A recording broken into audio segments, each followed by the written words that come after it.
পৃথিবী বড় স্বার্থপর, দুনিয়া বড় স্বার্থপর। দুনিয়া কাউরে জায়গা দেয় না, দুনিয়া কাউরে জায়গা দেয় না। এত মজবুত পাইলিং করে যেই বিল্ডিং বানাইলাম, দুনিয়া তারে থাকতে দেয় না। যা বেটা যা, যা তুই লাথি দিয়া বাইর করে যা, কবরে যা, কবরে যা। দুনিয়া কাউরে থাকতে দেয়।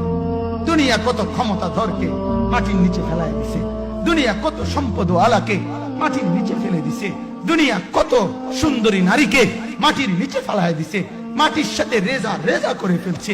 আজ আর চেহারা নাই, আজ আর রূপ নাই, আজ আর যৌবন নাই, আজ আর ক্ষমতা নাই। এমন বাদশা ছিল পৃথিবীতে যার হাতের আঙ্গুলের ইশারায় মানুষের গর্দান উড়াইয়া দিত, যার হাতের ইশারায় উঠত মানুষ, বসত মানুষ। আজ বাদশারা নাই, আজ সম্পদওয়ালারা নাই, আজ মালওয়ালারা নাই। দুনিয়া কাউরে থাকতে দেয় না, কাউরে না দোস্ত, কাউরে দেয় না। দুনিয়া দাদারে আমার থাকতে দেয় নাই। আমার দাদারে আমি দেখছি, আজ আমার দাদা নাই। আমার নানারে আমি দেখছি, আমার নানা নাই। আমার দাদিরে আমি দেখছি, আমার দাদি নাই। আমার নানিরে আমি দেখছি, আমার নানি নাই। আমার বাবারে আমি দেখছি, 14 লক্ষ টাকা বাবার পেনশনের আমি সব ডাক্তারের পিছনে খরচ করে ফেলছি, বাড়ির ফসলের জমি বিক্রি করে ফেলছি। আমার বাপ যেন না মরে বারবার বারে হসপিটালে নিছি, কিন্তু দুনিয়া আমার বাপকে থাকতে দেয় নাই। আমার বাপ কবরে চলে গেছে। দুনিয়া কাউরে থাকতে দেয় না, কাউরে না, কাউরে না, কাউরে না, কাউরে না। আমার বাপ দুনিয়া কাউরে থাকতে দেয় না। তুমি থাকবা না, তুমি থাকবা না।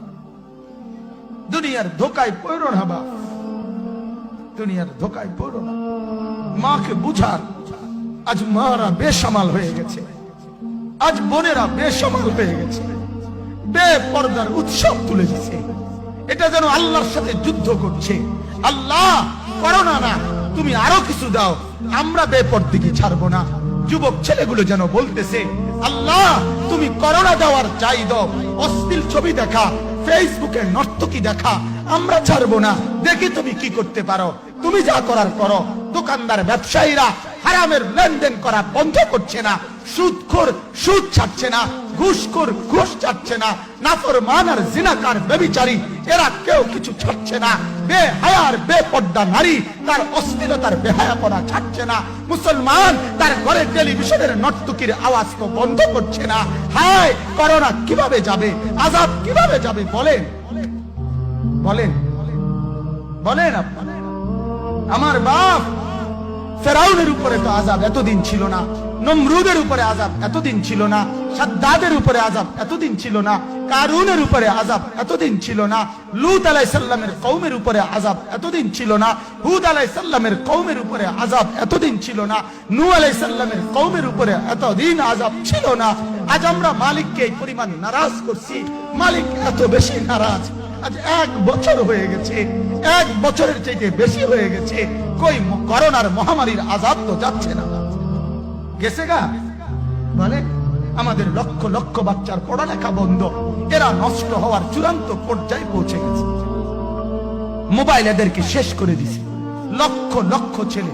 গতকালকে এক মা আমার আত্মীয় ফোন দিয়া বলতেছে, সকাল 10টায় বাচ্চাটা ঘর থেকে মোবাইল লইয়া বাইর হইছে, রাতের 10টায় মা তারে ফোন দিয়া বলছে, বাপ ঘরে আসতি না, ভাত খাইতি না। বাচ্চা তারে বলতেছে, তোমার অসুবিধা কি, তোমার সমস্যা কি? মা এই কথা বইলা কায়দা দিছে যে, শোনেন হুজুর কদ্দুর দোয়া করো।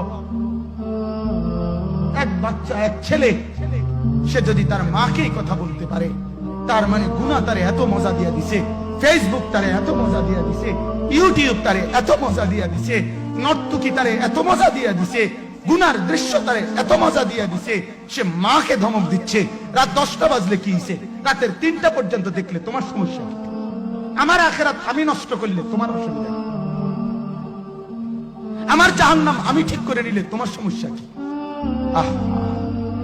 আল্লাহ আমাদেরকে মাফ করে দেন, আল্লাহ আমার জাতিকে মাফ করে দেন।